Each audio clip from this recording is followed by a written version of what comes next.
আমরা তো হাসিনা বুবুকে বলেই পালিয়ে এলো, এই মমতা ব্যানার্জি কবে বাংলা ছেড়ে পালাবে তার দিনগুলো আজ থেকে শুরু করো। আজকে এই মামলাটা সিবিআই তদন্ত উনি দিলেও যাবে, না দিলেও যাবে, কোনো কথা শুনতে চাই না। আমরা চাই এর মাথাকে ধরতে, ওর সঞ্জয় ফঞ্জয় চলবে না।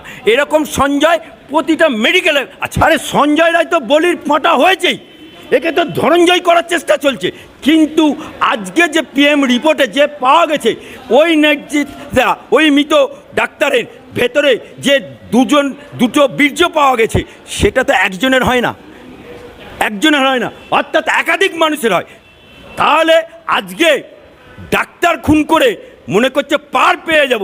বাংলার মেডিকেল ছাত্রছাত্রীরা লড়াই করবে, তাদের পাশে বাংলার যুবক যুবতী আছে, তাদের পাশে আপামর জনসাধারণ আছে, সমগ্র উকিল মহল আছে। দেখ কেমন লাগে, দুধকে দুধ পানিকে পানি করেই আমরা ছাড়ব।